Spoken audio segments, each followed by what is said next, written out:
Hey everyone.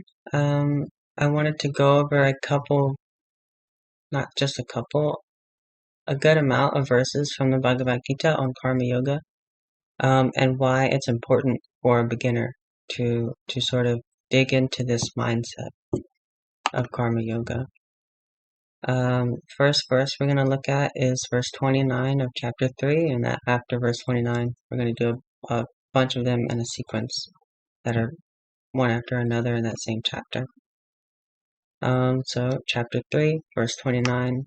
I'm not going to do the Sanskrit because I am not fluent, to say the least. At least in the pronunciation. And the translation I'm using is a modification of the ISKCON translation to be more literal and to better fit my understanding of reality. So verse starts, bewildered by the modes of material nature, those lacking in knowledge engage themselves in material activities and become attached. But the wise should not unsettle them, although these duties are inferior due to the doer's lack of knowledge. So, the modes of material nature are the gunas, so sattva, rajas, and tamas. And these are the qualities of morality, greed, lust for pleasure, and all kinds, hatred. All these things arise from the three gunas. So those who are bewildered by those and don't have knowledge of who they are, then when they engage themselves in material activities, because that's really all they know, they become attached. Because then it becomes a game of what can I get, and how can I benefit, and what can I avoid. So all their actions are dedicated to that mindset. But it says the wise shouldn't unsettle them, although these duties are inferior due to the doer's lack of knowledge.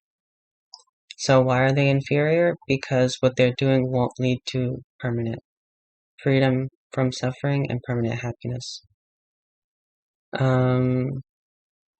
So the wise shouldn't unsettle them. It means don't be a preacher. Don't force anything on people. And furthermore, don't say doing that isn't going to get you happiness, because then they're stuck in a dilemma where they can't take the spiritual life because they have desires. At least they can't fully renounce. But now they have this other part that's saying, now I shouldn't be doing all these things because it won't lead to happiness, and they end up conflicted.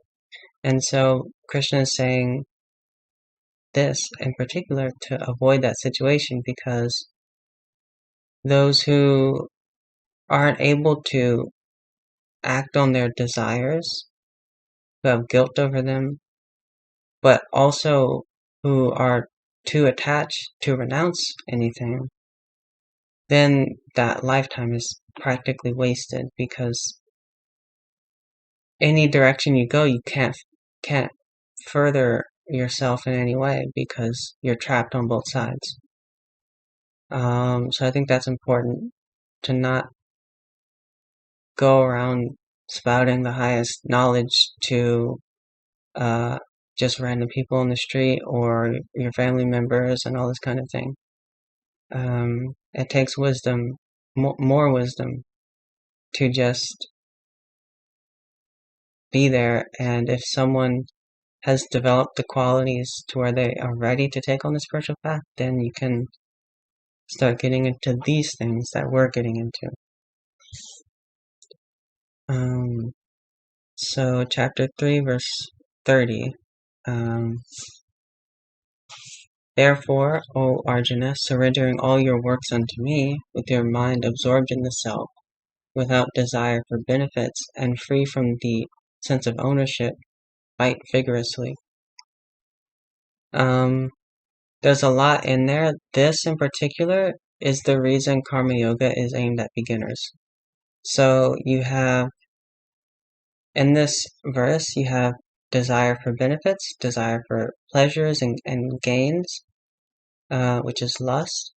And then you have the sense of ownership, which is, these are the two lower chakras. You have sense of ownership is the root chakra, and desire for benefits is the second chakra.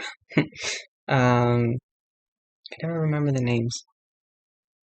Sometimes I can. The sacral chakra, how about that? It's not even the Sanskrit name, but so without desire for benefits, he's saying that would be the ideal, to raise your consciousness above those chakras, and also here your works. What is the chakra of action? It's the third chakra. So surrendering your works unto me, that one verse takes care of the lower three chakras. And he's saying this is how you should live your life, with by just abandoning, so to speak, these lower qualities that are not in alignment with reality. Let's see. And then also with your mind absorbed in the self. So here, Krishna says Atma, and the ISKCON translation says with your mind intent on me, or absorbed in me being Krishna. And I think that duality, or not duality, the oneness between Krishna and the self is completely missed. And if you don't care to look at the Sanskrit, then you'll completely miss that. So absorbed in the self, which means absorbed in God, absorbed in the reality of your being. However, this is not so easy to just do. It's much easier said than done. So let's keep digging. Next verse 31. One who executes his duties according to the injunctions I have presented, and who follows this teaching faithfully and without envy, becomes free from the bondage of fruitive actions. So in the previous verse, Krishna is saying fight vigorously with all of those qualities. And why? Because you become free of the bondage of fruitive actions. So the bondage of fruitive actions is the attachment to the fruit, to the result of the action. So by living like that, by offering your works to the Supreme, then you become free of the, what am I trying to say? Become free of the disappointment, and you become free of the, maybe this glee that can sometimes hype up and increase the size of our ego and narcissism, and just kind of takes us away from higher ideals. So important things mentioned here are faithfully. So Shraddha is mentioned in the Sanskrit, which is one of those prerequisites for enlightenment in Jnana Yoga and Advaita Vedanta. So with faith that they will lead you to freedom, with faith that these teachings hold truth and value. So as I mentioned in an interview that's going to come out tomorrow, the recording of this video,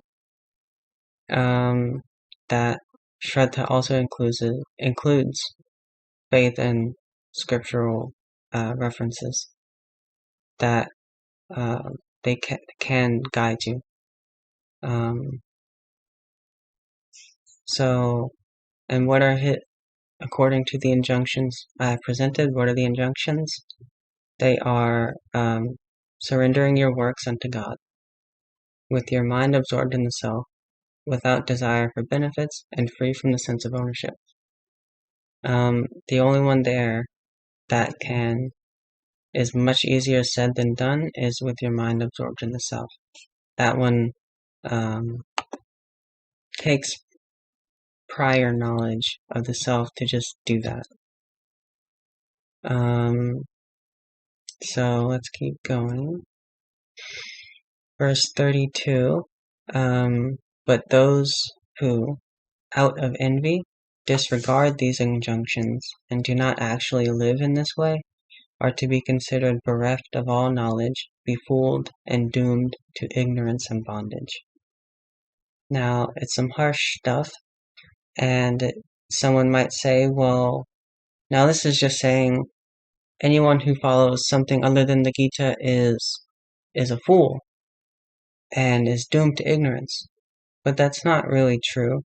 That's not what this verse is saying.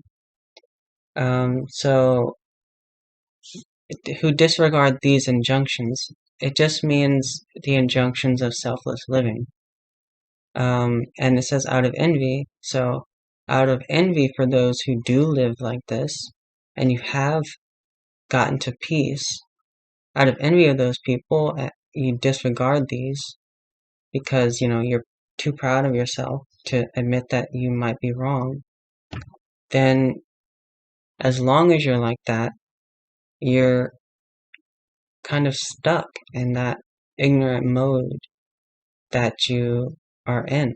And you don't make any progress until you get out of that, until you let go of envy. Until you let go of envy and trust guidance and start looking for guidance and are humble enough to admit you don't know anything. That's a big part. That is self-honesty. So you're honest with yourself that, nope, I don't know this. I gotta admit. Because we always go on like these assumptions and intuitions, but like, do you know it? You don't. Not you specifically, but for those who live their life on guesswork and consider it to be knowledge, just admit that you don't know for sure. That's it. So verse 33 of the same chapter, chapter 3. Even those bearing knowledge will act according to their own nature, for everyone follows their nature. What can repression accomplish? So this is going back to an earlier verse where Krishna says not to disturb those stuck in ignorance. So it's saying if you are in ignorance, even enlightened beings, it's the Sanskrit says jnanavan. So those with knowledge, those who have knowledge, and knowledge here means knowledge of the absolute. So even their individuality acts according to its nature. And so it's saying, what can repression accomplish? What can you do to prevent nature from acting as nature? Absolutely nothing. So a lot of this gets confused with celibacy and all of those things, and people end up trying to repress those things, and that's not how those qualities develop in us. Celibacy, real celibacy, is when you are so self-satisfied and you are peaceful and calm enough that you just don't think about sex naturally. But that doesn't diminish the natural sexual impulses of the body that everyone has, and no one can ever really get rid of those unless there is some kind of condition in the body. But that energy is what allows us to, gives us our vim and vigor. So repressing that represses our very life energy, and it's not how you do celibacy. It's not how you do brahmacharya. Brahmacharya is a quality that develops, I would say, at least the celibate aspect of it. But everyone's going to have those hormone fluctuations and things like that, so no need to repress anything. 34, verse 34. Attraction and repulsion for sense objects. Attraction and repulsion for sense objects are felt by embodied beings, but one should not fall under the control of senses and sense objects, because they are stumbling blocks on the path of self-realization. So it's saying, just by the fact that you have a body, that the nature of the senses that are inherently that body is to distinguish things between attraction and repulsion for the purpose of the body's survival. So it's okay to like something, and even greater than survival, just really nice music and art. These are those higher things that we need to feed and take care of in ourselves, to not feel like we have to avoid them or feel like we have to stop liking them, because enlightenment means you don't have any desires, right? It's not that simple, and that can be very detrimental to your path. So attraction and repulsion are going to be there. The thing is, as the verse says, not to fall under control of the senses and sense objects. So that means you have this experience, you know what it's like to eat like nacho cheese and nacho chips, but to fall under control of that would be to like eat it constantly and eat it all day and eat a bunch of it, and you can't control yourself from indulging in your nacho cheese chips. So you see what I'm saying, that it's to gain control of that that impulsion to experience a sensation, to not have that pull you around. And the very first way to start building that skill is karma yoga, as we shall see. So they are stumbling blocks on the path of self-realization. But why? Because the desire to experience something holds with it doership. So you are going to now do something to get that desire, to feed that craving, that need to eat those nacho cheese chips. And that doership itself is associated with the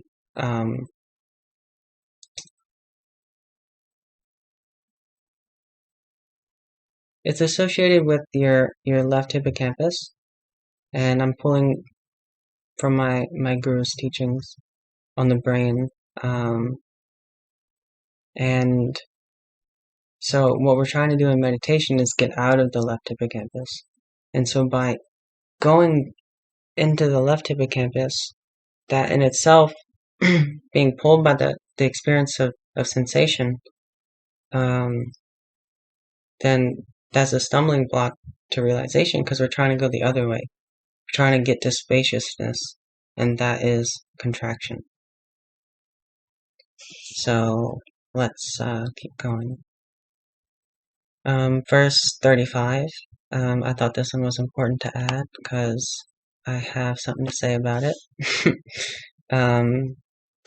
It is far better to discharge one's own prescribed duties, even though they may be faulty, than another's prescribed duties. Destruction in the course of performing one's own duty is better than engaging in another's duties, for to follow another's path is dangerous. So what does that look like in our life? It means maybe we have like some depression, anxiety, and we want to get out of it. And we see like someone else on the internet and they have like this business model that's easy to follow, and like maybe I can do that too. And maybe that will make me happy if I just do what that person did. Even though I don't really want to, I don't feel compelled, I don't feel invoked into inspiration by this work, but this person is happy. Maybe I can get happiness from that too. And then you end up kind of veering off of the direction your life was trying to go before that, because maybe what you really wanted was to pursue like some creative, something like more personal, more intimate. And instead of doing that, and kind of progressing on that path of getting to where your nature needs to get to, you're trying to get someone else's nature and put that and fit that into yours, and it's just not going to work. What's working for someone else is meant and tailored for them, and it may not work for you. That's why there's so many different methods of meditation and paths, because everyone is at a different point in their life, and everyone has different temperaments and that kind of thing. So very important to follow yourself. So we're going to keep going. We're still in chapter 3, but we're going to go back to verse 19. And we'll definitely get more into sort of the easier ways of karma yoga, rather than just jumping into the self, as Krishna says. Verse 19. So, therefore, without being attached to the fruits of activities, one should act as a matter of duty, for by working without attachment, one attains the supreme. So that shows the importance of karma yoga. To let go of attachment to the results of your work. Why? Because you can't control them. You can do your best. You can do something exquisite, some very nice work, but you never know how the public is going to receive it. You never know, how it's going to go. You prepare really well for like a band recital and you mess up the first note. So you can't tell what the results of your actions will be, but you can focus on the actions themselves, and just do them to do them as a matter of duty. And what we're talking about here with activities is prescribed duties, and that comes from your temperament. So if you are more of a strong rough and tumble type, maybe your duty would be construction work or something of that nature. If you're more intellectual, your work would be contributing to, the scientific data pool. If you're religious, it would be trying to follow the guidings of your guru and teachers, and if you're maybe you're not so intelligent, and you know, like, I just don't have I can't figure all this stuff out, then this isn't something that's meant for less intelligent people. Karma yoga. Karma yoga is not meant for less intelligent people, but it's something that you can do and that will help you progress and get more peaceful.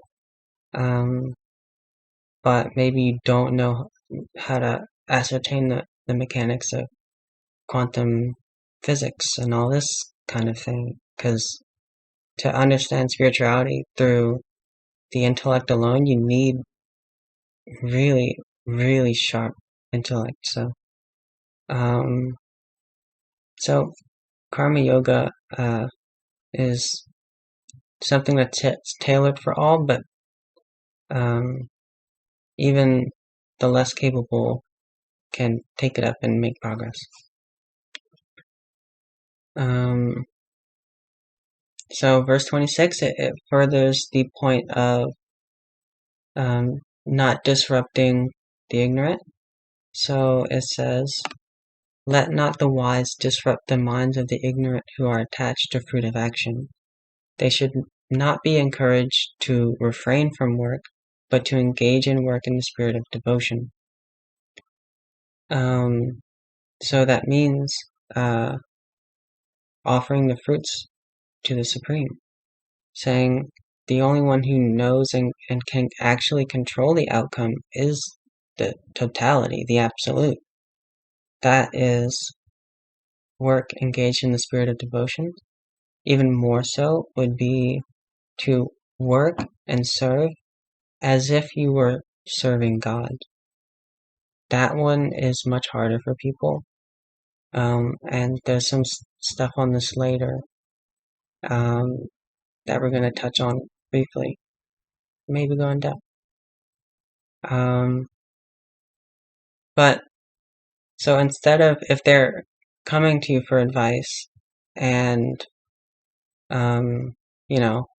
they're attached to getting results and getting things, they should not be encouraged to take the life of a monk, of a sannyasi. They shouldn't be encouraged to refrain from work because they won't survive spiritually because they still have that attachment to the work.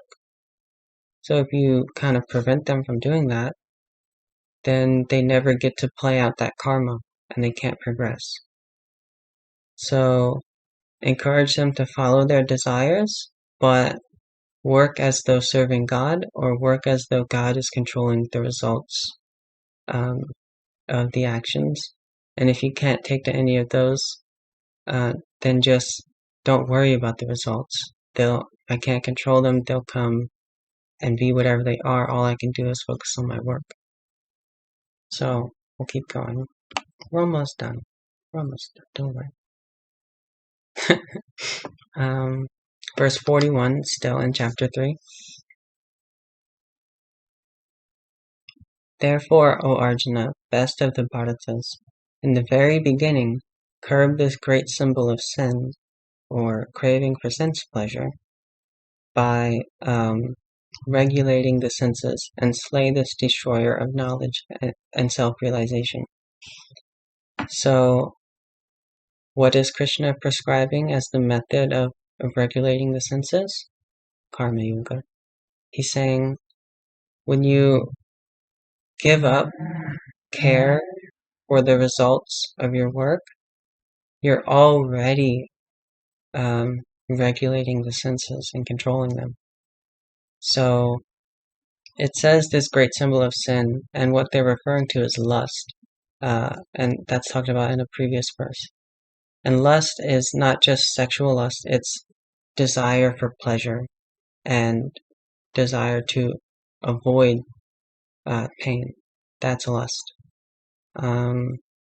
So by curbing that, and Krishna says in the beginning, so this is the first thing you should do, is work to regulate your senses and work to control that extremely externalized mode of consciousness and start to become more restrained, and that's how you start going inward. And we'll see a little bit more about why Karma Yoga works, explained by Krishna. So now we're going to jump all the way to chapter 12, and we're going to start with verse 10. If you cannot practice the regulations of Bhakti Yoga, then just try to work for me, because by working for me, you will come to the perfect state. And what is the perfect state? The perfect state is the Atman, it's the self. And it's called a state only in terms of relativity. In absolute consciousness, it's not a state per se, like states of matter that goes from here and it goes there and it goes here and it can change. It's not a state like that. It's not like a state of consciousness where it changes, but it's the absolute reality. So it says the perfect state, which means perfect here is meaning it can't change. It's infallible. It can't be corroded, so it's perfect. And so this is saying if you can't do full-on bhakti yoga, if you can't do that yet, then just work as service to God. That, I may hate my job. Maybe you work even at like a fast food restaurant. Imagine you're preparing the food for God, and that it's going to be delivered to your ishta, or it's going to be consumed by someone who is the absolute, in essence. I think it's much better to make it as though for your ishta, which is your chosen deity. For me, my main squeeze is Krishna, but it can be any personalization, but the one you are attracted to the most, that's where you're going to get the most love out of it, and where you're going to see the most results. That's why the ishta is important. So just try to work for me, as in for Krishna, for the absolute. And this is if Krishna is your ishta. Me can be Kali, it can be Rama, it can be Shiva, so it can be Jesus. But work as though you're serving and completing work as though it were a task for God, or in that mode of thinking. The next verse in chapter 12 is, we're going to go to verse 11. It says, the previous one was working for God, so doing everything for God. Verse 11 says, if, however, you are unable to work in this consciousness, then act giving up all the results of your work and try to be self-situated. So if you can't work for God, if you can't give the results to God, then just give up the results of the work as they are, and try to just remain with yourself. If you're not capable of devotion because you don't believe and you think it's all nonsense, that's fine. Krishna says at that point, then just give up the results because you can't control them, and try to be self-situated. Self-situated is remaining focused inwardly. And that is the point of that verse. For those who can't make themselves serve some God that they don't know about. Then verse 12. Here we get some good information. One of my favorite verses in the Gita, chapter 12, verse 12. If you cannot take to this practice, then engage yourself in the cultivation of knowledge. Better than knowledge, however, is meditation, and better than meditation is the renunciation of the fruits of actions. For by such renunciation, one can attain peace of mind. So, in this specific verse, cultivation of knowledge means study of scripture. And this knowledge is still jnana, it's still knowledge, but it's of a lesser kind than absolute knowledge. So engage yourself in reading scripture, learning, all about the maps, roadways, philosophies of what you're interested in. I would recommend picking just one philosophy that you're interested in. I think the Bhagavad-gītā is an excellent study for anyone who has any inkling of desire for liberation. It's so systematic and beautiful. But Krishna says, better than study of scripture is meditation. So just kind of sitting, observing, watching things. However, even better than that is renunciation of the fruits of actions. Why? Because automatically in doing so, you can get peace of mind. Why? Because you no longer care about the results. You no longer care for getting pleasures and avoiding pains because you can't control them anyway. So it releases that tension. And I think that's where anyone should start. Anyone seriously looking to get onto the path should start with renunciation of the fruits of your labor.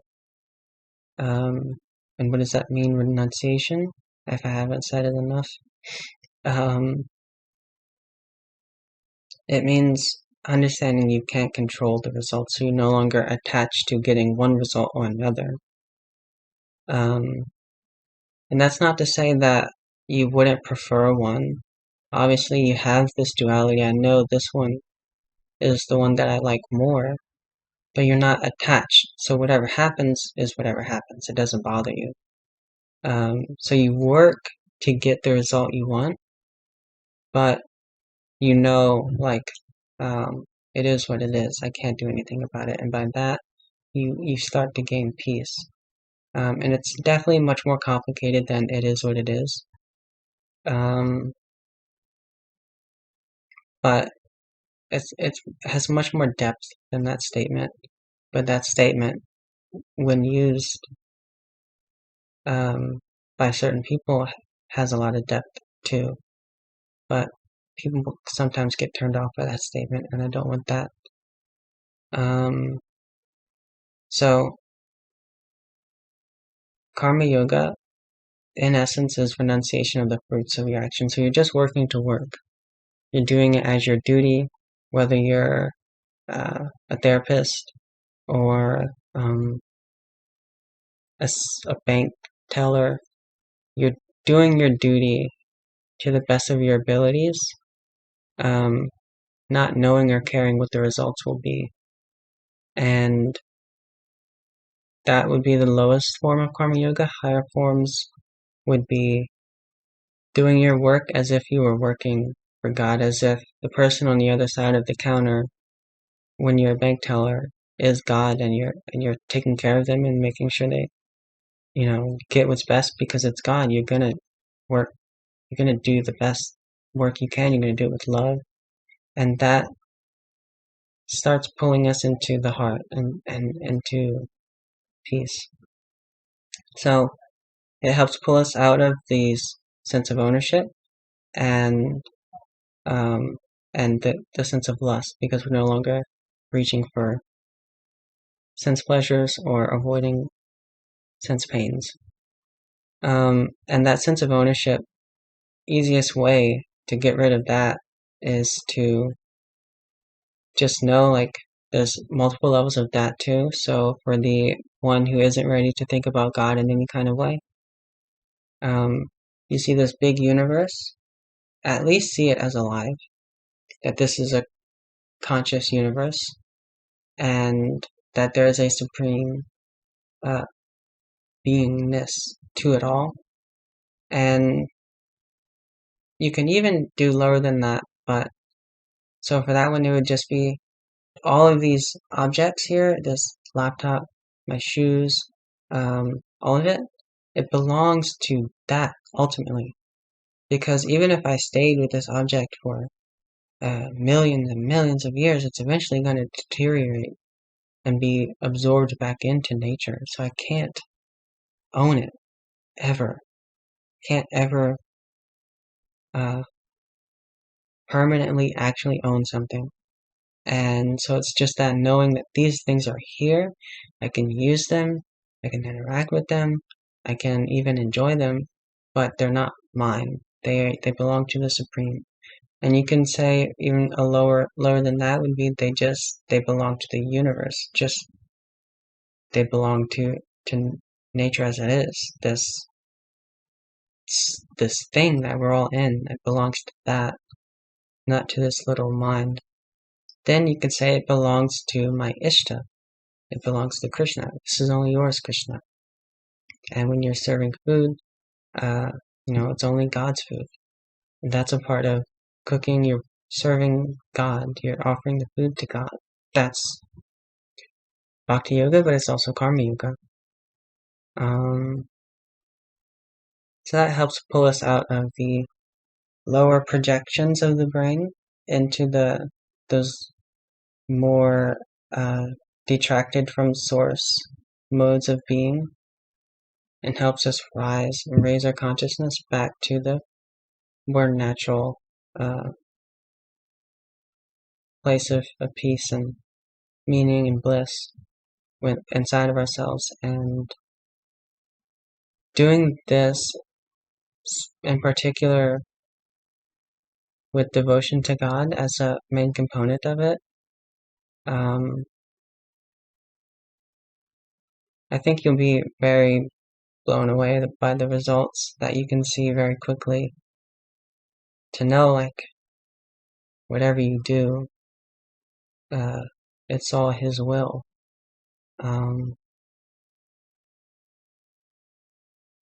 That is Karma Yoga. Anyway, I hope I had some logic going on there, and I hope I made any kind of sense. This is kind of a long video. Yeah, I mean, happy meditating.